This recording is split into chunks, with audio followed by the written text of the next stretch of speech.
with the COVID-19 and the suspended joint military exercises?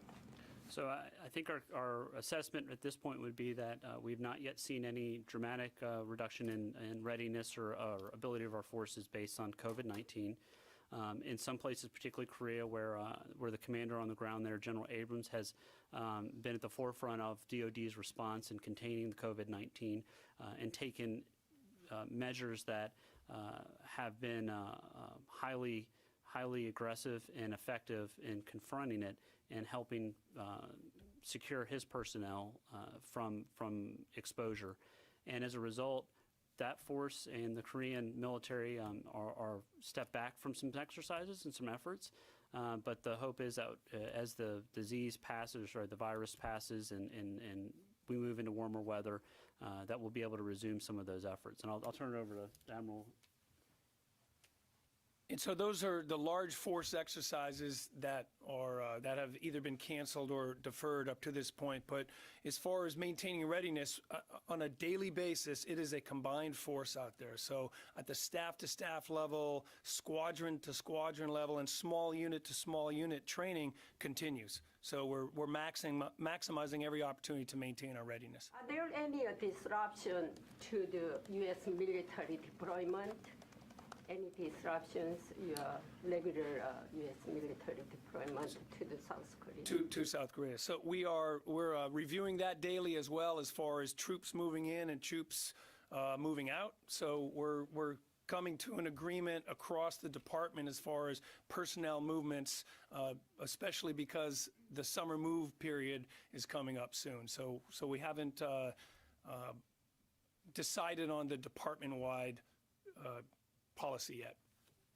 And I would add to that on the PCF movements is that's a conversation that's taking place. I think many of you saw the Army went out on Friday with some direction on PCS movements to Korea and Italy. The other departments are looking at that as well. Having a conversation in the department as to how best to choreograph that over the next few days. The goal is, one, we've got to look at our personnel going into an area that may have a number of cases, or coming from an area that may have a number of cases, and then also the fact that the movement alone itself can put people at risk, and so we want to limit all of those. But I know the General's been a part of a lot of those conversations as to how best to do that. We've got a number of options that we can work through, and it's all risk-based. So as the situation gets worse or gets better, we can adjust that. But we do want to do it in a way that protects our personnel, but also helps us ensure that we can continue with the mission. Thank you. I have two questions actually. I wanted to know if the coronavirus has affected the Defender 20 exercise, or will affect this exercise in Europe, because Europe is becoming a very affected area. And I have also a question about what General Mackenzie said this morning. He said that the Taliban fought against ISIS in Afghanistan with the assistance of the US military. I would like you to explain what kind of assistance, and if it was exceptional or if it's still going on. So Defender 20, first of all, is we're continuing with planning efforts to continue that exercise. Multinational exercise, so a lot of folks get a vote as far as participation is concerned, but as far as we're concerned now, that exercise is going to continue, and that force flow and moving those people will continue. As far as Taliban operations against ISIS and U.S. support, I don't have any specifics to provide you, but that's the hope. That's the hope, in that every force there is countering ISIS. Every force there is countering al-Qaeda, because the hope is that Afghanistan never again becomes a safe haven for terrorist operations. But he did mention a very limited assistance from US. So can you tell us what it was? I cannot. I'll have to refer you back to CENTCOM. Barbara? I had a couple of questions for the Admiral, but I would like to follow up on Sylvia, if I might, sir. If I could just ask the Admiral. He's right there. mentioned, let me go a couple of things. You mentioned you're assessing the health of senior leaders. Can you tell me what you mean by that? Are they getting tested? Are you talking to them about where they've been? What did you mean by that? And then I have a follow-up. So we have force-wide health protection measures, and we all, as we walk in the building, we get our little flyers, say do this, don't do that, keep the 6 feet distance, wash your hands regularly, and our senior leaders are following those same precautions. We follow the buddy rule in that we look each other in the eye when we walk in the morning, so we're looking at one another as well. And we're the general wellness and general health of each other, of ourselves as individuals. We're doing a self evaluation, if you will. So far so good. No idea what that means. Barbara, we got the surgeon up here. Well, the same way that you, Question about the same way that you and I do a self-evaluation when we get up in the morning. If we're feeling good, we take, if we feel like we have to, we take our temperature and we come into work. Can I ask you a question about Iraq then? This battle in which 2 Marines lost their lives is being described as extremely intense. You had 2 killed, 4 wounded. That adds up to about half the U.S. team out of commission, and you had to send in a quick reaction force of the most extreme kind. So I am wondering what this says about the strength of ISIS, this pocket. How is it that they could still essentially take out half a U.S. team on a mission? So we know that ISIS is still a threat in the region. And this particular operation, it was a partnered operation, and it was in extremely rugged terrain. It was in vertical terrain. And so that in itself made it extremely difficult. It was a high threat environment. We knew that going in, and we took the appropriate precautions into a high threat environment, and tragically it was an unfortunate outcome. So we're looking into the assessment now, and we'll conduct a review to gather any lessons learned so the next time we have a similar situation. I don't want to get out in front of that review, and that's Do you what. feel there were enough troops, enough air cover? I mean, rough terrain after 18 years is not new to the U.S. military. Yeah, I'm going to do no second guessing on the commanders on the ground and the commanders who planned and executed that mission. Okay, and General, if you want to, Yeah, checks we're doing. Thanks. Yeah, so the checks that we're doing are pretty common sense, and these are the ones that you've heard repeated over and over again. If anyone looks like they're sick, I personally, if I'm in a meeting, I'm encouraging them to go home. And so, as many of you know, as the Joint Staff Surgeon, sitting down with senior leaders all day long, part of what I do, quite candidly, is looking at who's in the room and how they're doing and checking on them. So this is not, anything unusual. This is what I do as a doctor all the time. It's what I encourage you to do in your workplaces as well. The way we will stop the spread of this or slow the spread of this is those sorts of common sense checks. Louis? Follow up on the question about exercises. U.S. Africa Command has just announced that they're reducing the size and the scope of African Lion. Partly because they don't want troops that may have been quartered there to be in close contact. I mean, how different is that from Defender Europe, where you have troops that will be moving from country to country and moving positions? I mean, who's making, is that a COCOM commander call, or is this coming up from higher up in the Joint Staff? So it's a multitude of things, and I would point that the goal here is looking at what the combatant commander, looking at what the service supporting of those exercises, as well as looking at what the host countries are doing. So I wouldn't look and compare those two at a point in time right now. The decisions about Defender 20 are being examined. Every day we're looking at whether the situation and where those forces are going and who's contributing to it, and whether that will continue. And as the Admiral mentioned, our allies and partners that are participating get a vote as well. So with Africa Lion, it was a decision that was made by the combatant commander that in conjunction with the host countries, I believe it's Morocco and Tunisia, that we were going to reduce our effort. And part of it is we've got to look at how are people getting there, Are they traveling en masse? Are they traveling commercially? Where are they transiting through? Where are they going to go afterward? How long are they there for?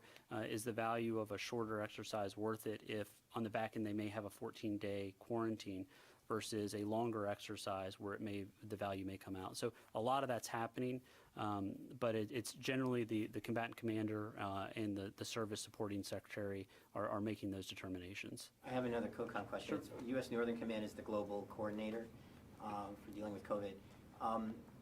New York just announced that they're building a containment zone up in New Rochelle, and that New York National Guard are going to be providing assistance and facilitating this. Does NORTHCOM have plans in the works for active duty troops to fall in some capacity to help assist local governments if this spread continues of this disease? So a couple things. NORTHCOM does have that role of the global integrator for the assistance or the defense assistance to civilian authorities. So examples of what's happening at Travis and Lackland and the bases where we're quarantining individuals off the Grand Princess. They also help coordinate our efforts with regard to the National Guard, but so does the National Guard Bureau. And so I think what you're referring there would be, and I'm not familiar with the New York plan of what they're doing, but it sounds as if that would be a National Guard unit in a state status reporting to the governor doing that. What that role would be is not through the command of DOD at that point. It's with regard to the governor. We have plans for everything. We have plans for how we can support and what that would look like. We have certain requests for assistance that may come through.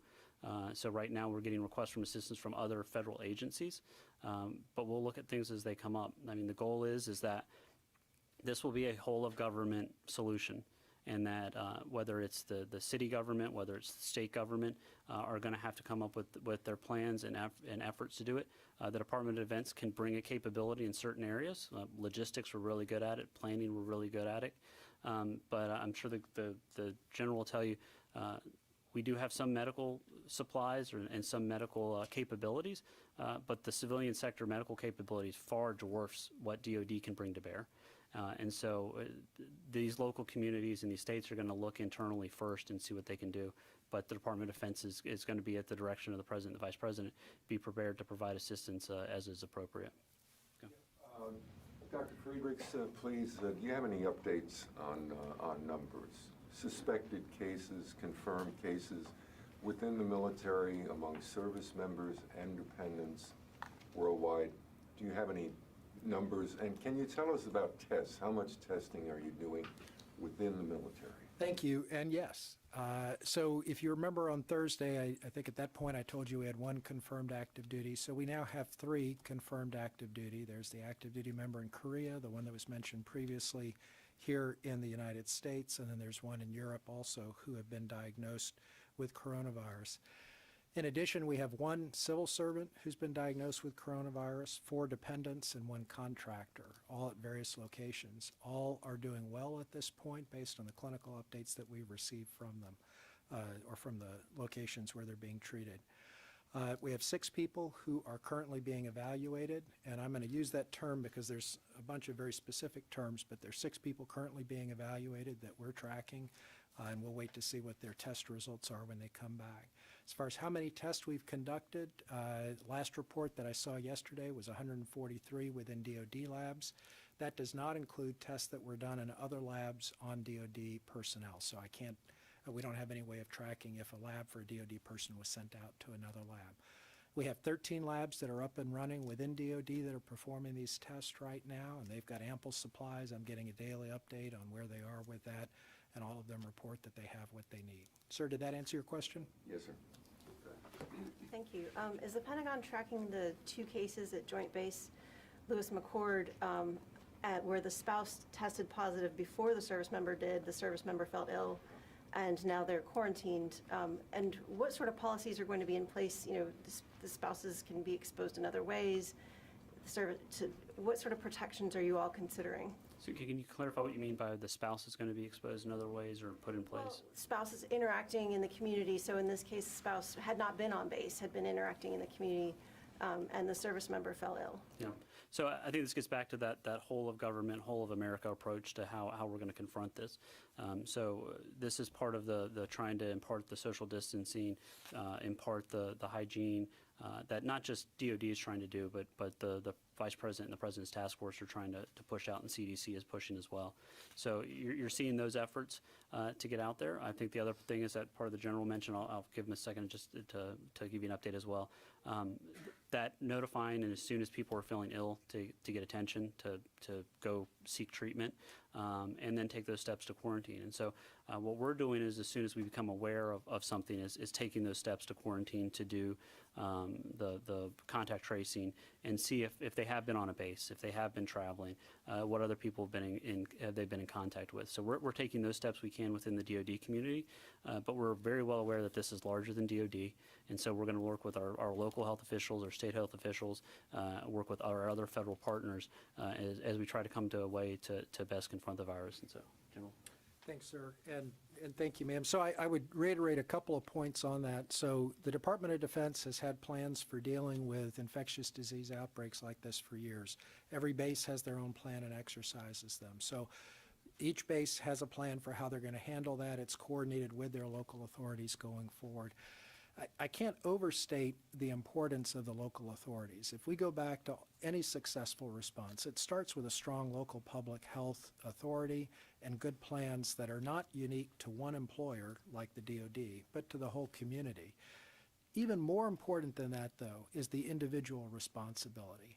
And I'll foot stomp that, because each individual, and we've clearly expressed that to our staff, each individual has the responsibility to say, I'm feeling sick, therefore I'm not going to come into work. I think I've been exposed to someone who traveled to China or to Italy or to a high-risk area, therefore I'm going to come in and be evaluated. And if they're considered to be at risk, then their family should also quarantine. That is the right way to do it. So it's a shared responsibility between us as the employer and a community, that community's public health system, and especially with the individuals involved. Does that answer your question, ma'am? Partially, but just to follow up, in a response to another reporter's question, you said that there were 3 DOD cases. Did that not include the service member at Joint Base Lewis McChord? And with the dependents, did that not include the spouse? So the 3 active duty that I'm tracking, which is a report that I got as of about 3 o'clock this morning, did not include anyone from Joint Base Lewis McChord. So I would caution everybody, these numbers are going to change. For those of you who were here yesterday, you heard different numbers. If we look at this again in 2 hours, it'll probably be a different number. So no, these did not include those cases. As a reminder, when we step forward, if an individual is diagnosed, or if there's a concern about an individual, the first step is doing the test, have to wait for those results to come back. If the first test is positive, they're called a presumptive positive, and then the second test is sent for confirmation. And so we're trying to be very careful in reporting those for whom we have received received the initial and the confirmatory test, and we update our numbers here once a day. And that's my fault. I should have noted that the report on the numbers was out of, we get that number about either 3 a.m. or 5 a.m. every morning, and that's the number we go off for the day. We'll work to incorporate updates like this one into it, but we're trying to look at a snapshot in time so that we're not in a position of having to chase numbers throughout the day. Jeff? Thank you. A question for the Admiral. I'm following up on my colleague's question about General McKenzie's comments that the U.S. provided limited support to the Taliban fighting ISIS. Has the United States traditionally or ever provided the Taliban with any assistance, not just... We're all lemmings.